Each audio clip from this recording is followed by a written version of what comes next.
사랑하는 새벽기도 동역자 여러분, 영계세 회원 여러분, 해외에서 이 방송을 시청하고 계시는 시청자 여러분, 세계 각 나라에 파송된 선교사님과 가족 여러분, 요양병원에서 이 방송을 시청하고 계시는 믿음의 가족 여러분, 그리고 오늘 처음 뵙는 시청자 여러분, 세상에 소망의 소식을 전파하는 철수목사TV는 여러분을 진심으로 환영하고 축복합니다. 오늘은 4월 12일 월요일입니다. 새로운 인생의 시작을 시청자 여러분과 함께하게 된 것을 기쁘게 생각합니다. 연명이 밝아오는 새벽은 하나님의 은혜가 은하수처럼 흐르고 영감이 밤하늘의 별처럼 반짝이는 귀한 시간입니다. 함께 기도함으로 하늘의 문을 두드려 봅시다. 이 시간 은혜를 사모하는 여러분 모두에게 평강 주시기를, 치료하는 광선을 비추어 주셔서 모든 질병을 씻은 듯이 낫게 해 주시기를 기원합니다. 또한 좋은 것으로 여러분의 기도에 응답해 주시며 모든 쓸 것을 풍성하게 채워 주시기를, 그리고 여러분의 인생을 예수 그리스도의 이름으로 회복시켜 주셔서 올해가 여러분의 생애의 최고의 해가 되기를 축원합니다. 마지막으로 여러분의 영혼이 잘됨같이 여러분의 범사가 잘되고 강건하기를 축원하면서 오늘의 새벽 기도회를 시작하겠습니다. 철수목사TV는 매일 이른 아침마다 집으로 배달되는 신선한 목장의 산양우유처럼 여러분의 영혼에 유익이 되기를 소망합니다. 사도신경을 암송함으로 신앙을 고백하겠습니다. 전능하사 천지를 만드신 하나님 아버지를 내가 믿사오며 그 외아들 우리 주 예수 그리스도를 믿사오니, 이는 성령으로 잉태하사 동정녀 마리아에게 나시고 본디오 빌라도에게 고난을 받으사 십자가에 못 박혀 죽으시고 장사한 지 사흘 만에 죽은 자 가운데서 다시 살아나시며 하늘에 오르사 전능하신 하나님 우편에 앉아 계시다가 저리로서 산자와 죽은 자를 심판하러 오시리라. 성령을 믿사오며 거룩한 공예와 성도가 서로 교통하는 것과 죄를 사하여 주시는 것과 몸이 다시 사는 것과 영원히 사는 것을 믿사옵나이다.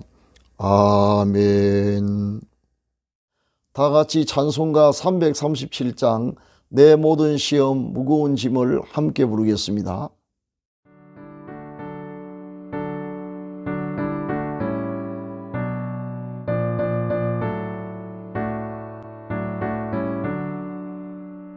내 모든 시험 무거운 짐을 주 예수 앞이 아래이면 근심에 쌓인 날 돌아보사 내 관심 모두 맡으시네. 무거운 짐을 날로 세워 견디다 못해 쓰러질 때 불쌍히 여겨 구원해 주리. 오늘 예수님 오신 예수, 내 모든 괴로움 다치는 환난 주 예수 앞에 아래이면 주께서 친히 날 구해 주사 늙으신 사랑 베푸시네. 무거운 짐을 날로 지고 견디다 못해 쓰러질 때 불쌍히 여겨 구원해 주리. 오늘 예수님 오신 예수.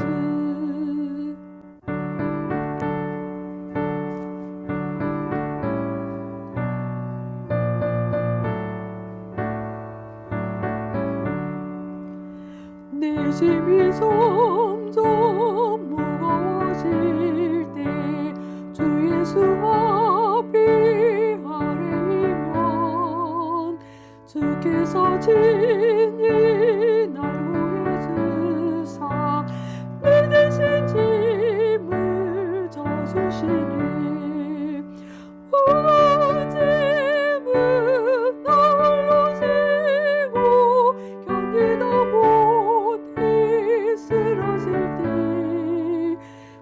불쌍히 여겨 구원의 주리 우리 예수리 모신 예수 마음에 씌워 무서운 죄를 주 예수 앞에 아뢰면 예수는 나의 능력이 되사 세상을 이길 힘주시네 온 짐을 날로 세워 견디다 못해 쓰러질 때 불쌍히 여겨 구원해 주리 오늘 예수님 모신 예수.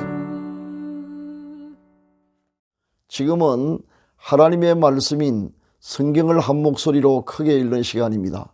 같이 읽으실 오늘의 말씀은 고린도전서 10장 31절 말씀입니다. 성경에 이르시기를 하나님의 말씀을 읽는 자가 복이 있다고 하였습니다. 다 같이 읽으시겠습니다. 시작. 그런즉 너희가 먹든지 마시든지 무엇을 하든지 다 하나님의 영광을 위하여 하라. 아멘. 사랑하는 시청자 여러분, 오늘은 무엇을 위해 살아야 하는가라는 인생의 목적을 묻는 물음으로 말씀을 시작해 볼까 합니다.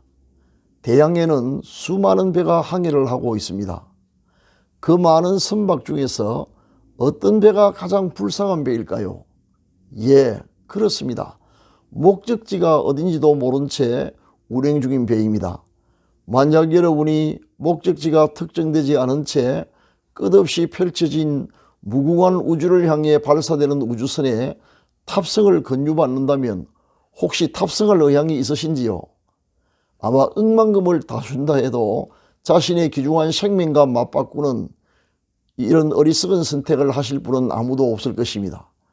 이처럼 한 번뿐인 인생을 분명한 목적도 없이 살아가는 것만큼 허무하고 황당한 일은 없을 것입니다. 더 늦기 전에 우리는 지금 자신이 어디를 향해 가고 있으며 무엇을 위해 살고 있는지, 그리고 그것이 옳은 선택인지에 대해 자문하면서 자신의 인생에 대해 성찰할 필요가 있습니다. 후회해도 돌이킬 수 없는 지점에 이르기 전에 말입니다. 오늘은 인생의 참된 목적, 즉 무엇을 위해 살아야 하는가에 대하여 함께 상고해 보도록 하겠습니다. 하이데거는 말하기를 인간은 자신의 의지와 상관없이 세상에 던져진 피투성의 존재이며 따라서 어디로 가는지도 모른다고 했습니다. 그러니 인생의 목적이 있을 리가 만무합니다. 이런 말이 천재 철학자의 입에서 나왔다니 놀랍습니다. 소펜하우어는 인간을 맹목적 삶의 의지로 살아가는 존재로 보았습니다.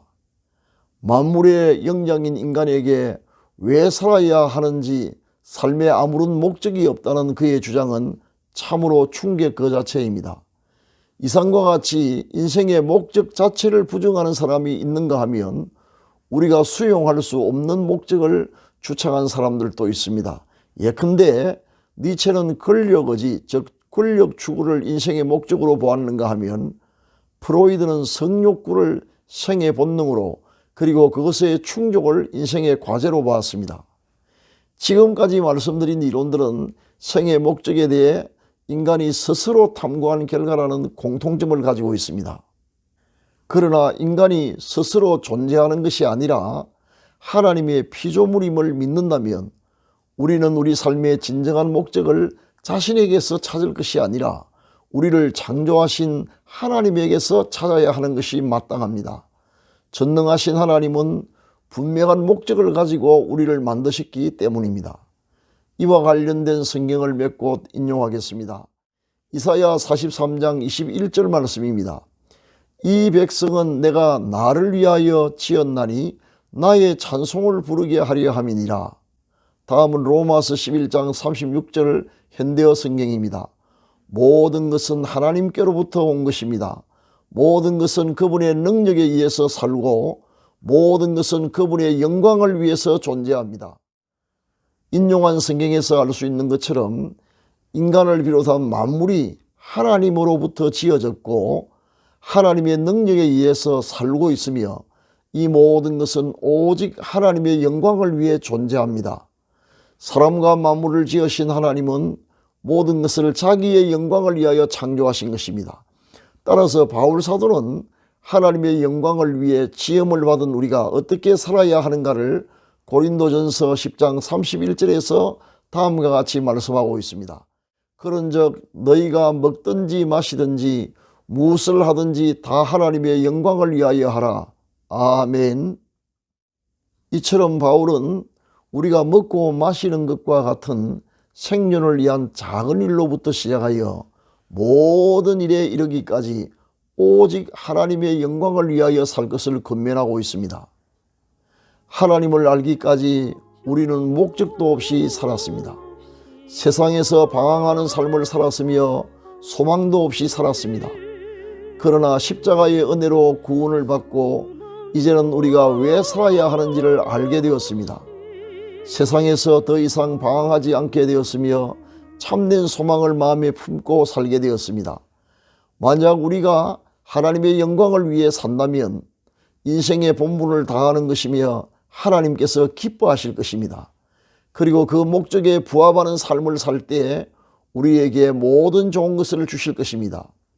이제 무엇을 위해 살아야 하는지를 알았으니 결코 과거로 뒤돌아가지 않을 것입니다. 하나님의 영광을 위해 살아가는 여러분들에게 하나님의 은혜가 넘치시기를 기원합니다. 감사합니다. 지금은 합심 기도의 시간입니다. 다 같이 기도드리겠습니다. 우리를 창조하신 창조주 하나님 아버지, 만물과 함께 온 영혼을 다하여 하나님의 영광을 찬양합니다. 하루가 시작되는 이 시간부터 해가 지고 밤에 장막이 드리우는 하루의 마지막 시간까지 끊임없이 하나님의 영광과 은혜를 찬양하게 하옵소서. 주님 없이 부끄럽게 살았던 지난날 세상에서 목적도 없이 방황하며 소망도 없이 살았던 우리를 십자가의 은혜로 구원해 주시며 인생의 참된 목적과 소망을 주셨음을 감사드립니다. 앞으로는 더 이상 방황하지 않고 오직 주님의 영광을 위해 살게 하옵소서. 사랑이 많으신 우리 하나님 아버지, 우리를 불쌍히 여기사 몸의 병을 낫게 하여 주옵소서. 치료하는 강수를 비춰주시고 하늘과 땅의 모든 권세를 가지신 예수 그리스도의 이름과 성령의 역사로 완전히 낫게 하옵소서. 하나님의 은혜로 건강을 얻어 외양간에서 나온 송아지같이 뛰면서 하나님을 찬양하게 하옵소서. 주여 간구하나이다. 지금 우리를 치료하여 주옵소서. 교회의 부흥을, 가정의 평화와 가족 구원의 역사를 일으켜 주옵소서. 연로하신 부모님들에게 건강과 평안을 주시며 끝까지 밝은 정신으로 신앙을 지키게 하옵소서. 주여 우리 자녀들을 전능하신 주님께 맡깁니다. 가는 길을 항상 인도하시며 언제 어느 곳에서 무엇을 하든지 사람들에게 무시당하거나 멸시받는 일이 결코 없게 하시며 항상 하나님과 사람들에게 존중이 여김을 받게 하옵소서. 생업에 100배의 복을 주시며 올해가 우리 생애의 최고의 해가 되게 하옵소서. 선교사님들과 요양병원에 입원 중인 가족들과 국군 장병들과 북한 동포들을 기억하시며 안전을 지켜주시고 이루어할 모든 것 풍족하게 내려 주옵소서. 눈물로 호소하는 시청자들의 모든 기도를 들으시고 지금 응답하여 주옵소서. 우리 구주 예수 그리스도의 이름으로 기도합니다. 아멘. 지금은 개인 기도의 시간입니다. 세 가지 기도 제목을 드리겠습니다. 첫째, 오늘의 말씀을 기억하면서 하나님의 영광을 위해 살 수 있도록. 둘째, 병든 믿음의 가족들을 속히 치료해 주시도록. 셋째, 주님과 동행하는 하루가 되도록 기도하시기 바랍니다. 감사합니다.